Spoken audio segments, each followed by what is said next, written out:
You've made mistakes, so have I. But here's the hard truth.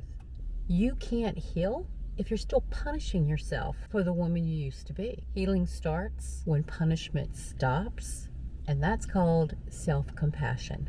The main thing that I want you to take away from this conversation is holding on to your past like a badge of honor is not a sign of strength.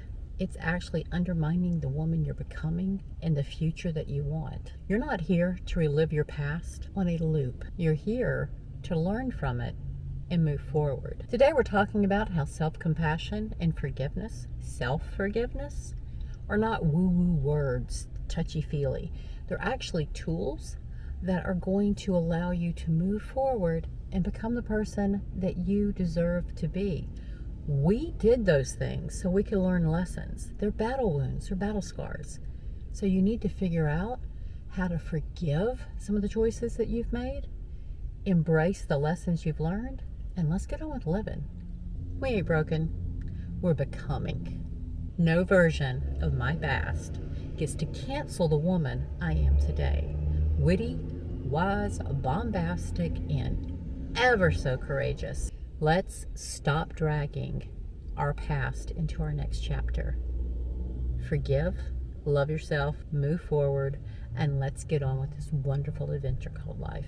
We cannot heal a wound if we keep picking at the scab. We learned that as kids, didn't we? Hell, the wound is going to scar anyway.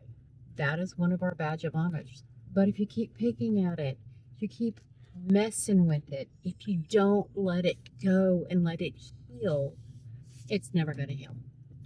And midlife is not too late to start. Midlife is not too late to start.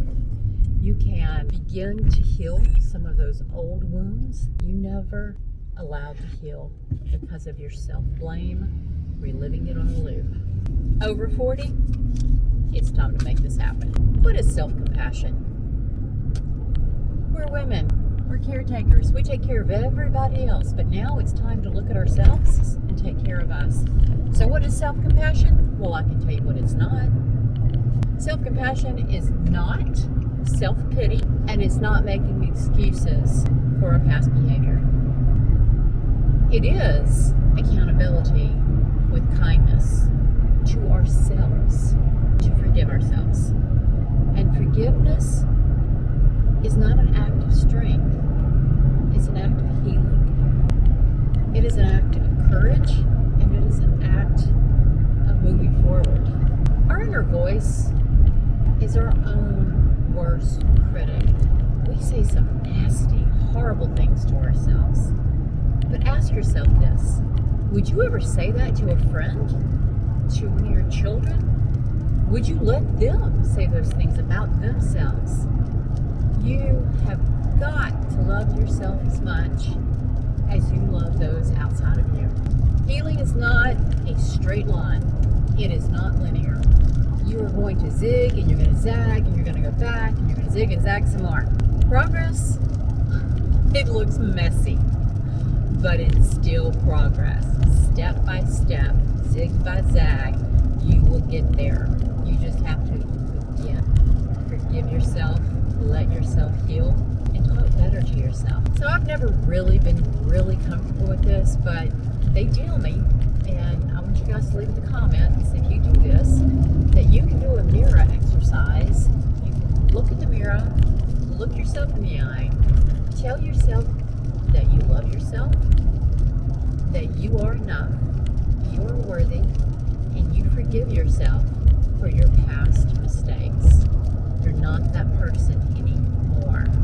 If you check the description out, you're going to find a link to an affirmation prompt journal, 52 weeks, 52 actions, 52 affirmations to help us on this journey. But if you don't, check out my journal. I encourage you, in writing, I want you to tell yourself what past something you're going to let go in your story. You're going to forgive yourself for, and you're going to move past. We got this. 40 plus, we're rocking it. We've got a whole second half of our life to go. Let's forget and forgive and heal each other up.